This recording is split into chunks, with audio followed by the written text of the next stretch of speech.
It's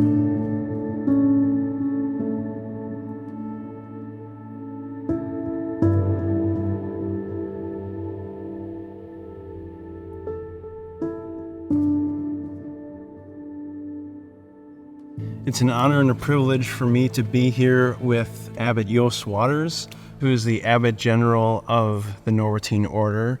Abbot Joost, thank you for being here and doing this with us to speak to the St Norbert College community. So the reason we're here today is to learn a little bit, to talk a little bit about St Norbert, the man, the person who we hold up as our namesake at St Norbert College. Could you share a little bit with us briefly, who is St Norbert? What would you say to that question? Yeah, I'm kind of discovering still who he is because there has been lots of historical research into his time, into his environment, and into the many movements of his time, in fact. Because when someone becomes a saint and a founder, he often is presented as a loner, as somebody who had a special inspiration, kind of an isolated genius. Yeah. But St. Norbert wasn't that. He was really interwoven in the dynamics of his time, very strongly, knew many people, as can be deduced actually from the descriptions of his life. So I think what can be said about him is that, of course, he is a spiritual man, and his desire to follow Christ and the apostles in the context of his time, he was not the only one, absolutely not. It was genuine. And I think typical for him, not only for him, but also for him, is the fact that he also took the interest of common people and low people to mind. Yes. Which was a good choice. Because in fact, the society rested upon the labor of common people. So when farmers at that time, very important, but those were the first victims of these local wars. I see. So when he went out to take care of reconciliation, actually he did a big service to the people living there. And that is of course why they flocked together whenever he came somewhere. So he was considered a man of peace and reconciliation then. This was one of his main characteristics. So how did he bring about peace? What did he do? Yeah. Typically, he comes somewhere, he is informed about the situation.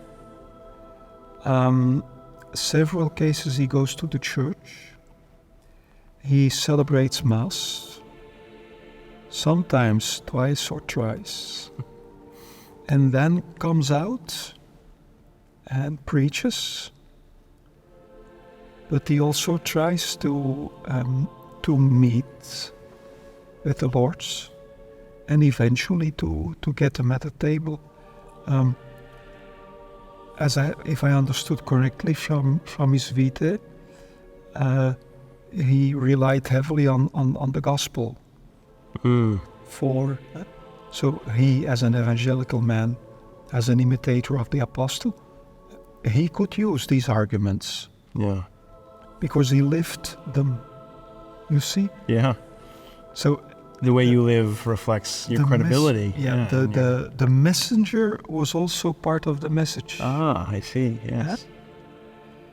Yeah. And you spoke about the nobility. Norbert comes from a noble background. And he has used his formation, the formation he got there, he has used all his life. Yeah, but it sounds like he kind of went through a conversion experience that kind of, he was this noble man and then becomes a person of the poor afterwards. Yeah. Is that? Can you say something about his conversion? You have this hagiographical commonplace of the thunderstorm and the horse, and he falls down and he hears, he asked, "What do you want me to do?"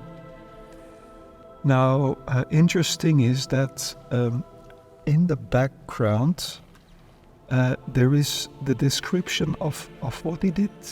In fact, very important was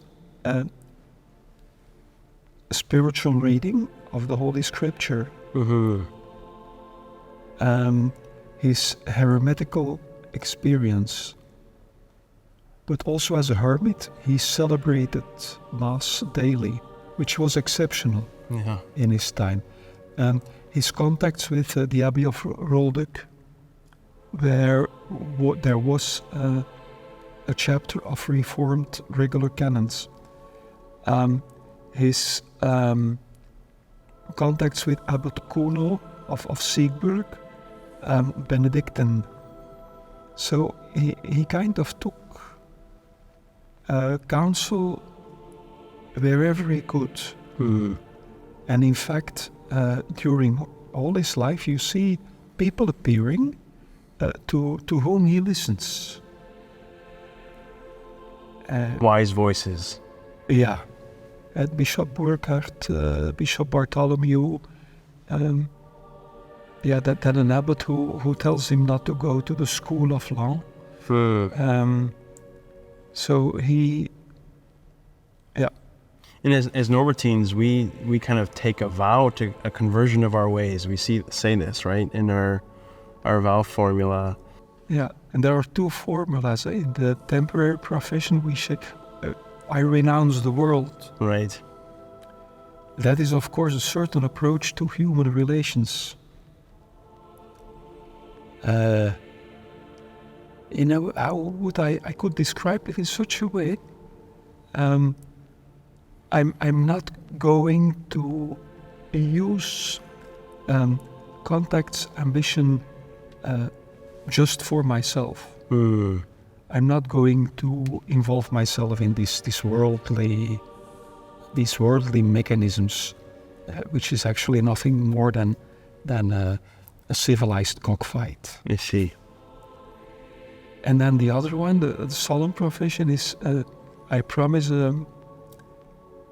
conversion, and that is actually working to become always, all the time of your life, a better person. Conversionorum meorum is the Latin formula. So, working on my way of life. Yeah. And certainly Norbert did that. But you see, in both cases, it's an attitude, it's a process. Sure, yeah, that's good. Having a car accident is not enough. Right. I like that. Yeah. Car accident. So the last major thing that I think perhaps popularly today, when people think of St. Norbert, they often think of him holding the Eucharist. Yeah. And so he's known as a Eucharistic saint. Yeah. Can you say anything about Norbert and the Eucharist? Yeah, definitely. I already did. All his life he has been very faithful to probably daily celebration of the Eucharist, which in his time was not that common yet. Yes. And so when he leaves for his pilgrimage, the beautiful statue in the pier with the improvised cross he's holding before him, he has a donkey with him. So barefoot, just as in the apostolic discourse of Jesus, according to Matthew, no second vestment, no sandals. Yes.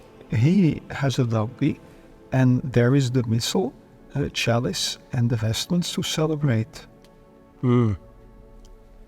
So there is a strong devotion for the Eucharist expressed as it could be in his time.